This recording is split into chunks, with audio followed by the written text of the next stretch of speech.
Hi, I'm Jeff Chenore with the Chenore Real Estate Group, and this is your weekly market update for Broward County for week ending 9/16. This week, there are 767 new listings. Last week, there were only 432. I'll stop right here to tell you that every one of these statistics that I'm about to read to you for both Broward and Dade County were shocking to me.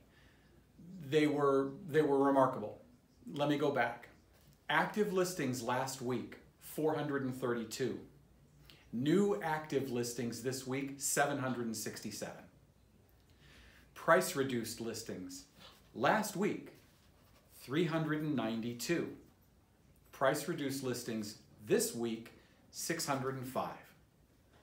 I'm adding something new to the data that I'm presenting to you every week, so I only have 1 week here, but it's canceled listings. Listings that for whatever reason, the owner of the property decided, I'm not doing this anymore, I'm taking it off the market.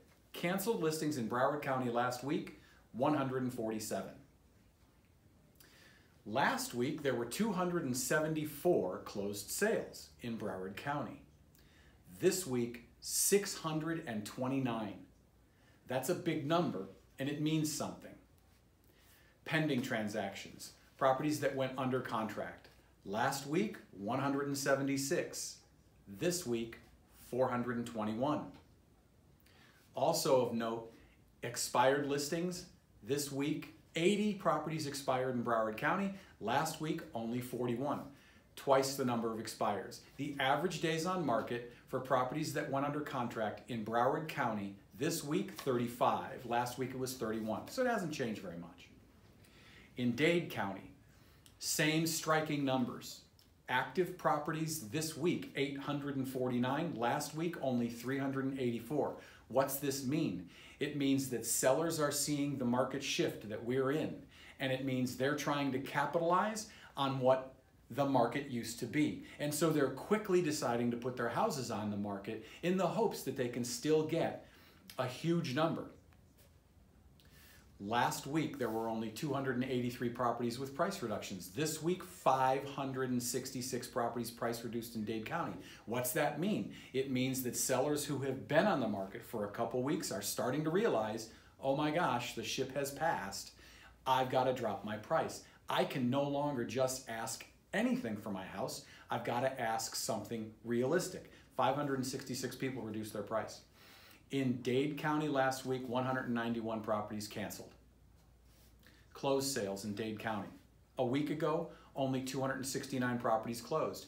This week, 543. That's a good number. It means that we're clearing some of the inventory that may have been sitting there for just a little bit of time.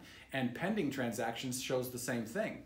170 properties went pending last week. This week, 437. 100 properties, 99 actually, expired this week. Only 37 expired last week. What's that mean? It means that houses that have been overpriced and on the market for too long, they're coming off the market. Buyers are realizing they don't have to pay whatever a seller asks any longer. Today, they are only willing to pay what the house is truly worth. So 100 properties came off the market in Dade County last week when only 37 did the week before. The average days on market in Dade County jumped a little bit, 46 up from 28. That's a big swing in only 1 week, but it's possible. Here are some NAR, National Association of Realtors. Here's some research that I found very interesting. This was also on the news just this morning. Mortgage rates as of today have surpassed 6%. According to Freddie Mac, the 30-year fixed mortgage rate rose to 6.02% from 5.89 the previous week. Unyielding inflation continues to push mortgage rates, reaching their highest levels since 2008.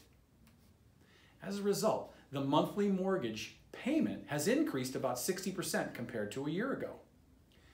There is no doubt that these higher rates hurt housing affordability.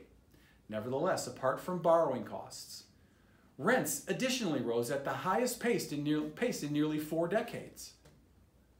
Although first-time buyers need to spend about $100 more on their monthly mortgage payment than their rent, first-time buyers should consider that their monthly mortgage payment is not adjusted to inflation. This means the monthly mortgage payment remains the same during the loan period. However, if rents rise about 5% for the next couple of years, which they will, these buyers will have to pay about $100 extra for their rent than their current monthly mortgage payment could be.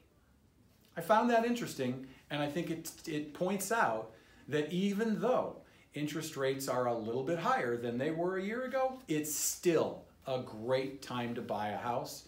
And clearly, based on the numbers I just presented to you, more people are doing that and more people are trying to sell their house. Once again, I'm Jeff Chenore with the Chenore Real Estate Group. If you have questions about buying, selling, renting, investing, 1031s, whatever, all of our contact information is all over this page. We're here. Just reach out to us. We're happy to talk to you. I hope you were paying attention. See you next week.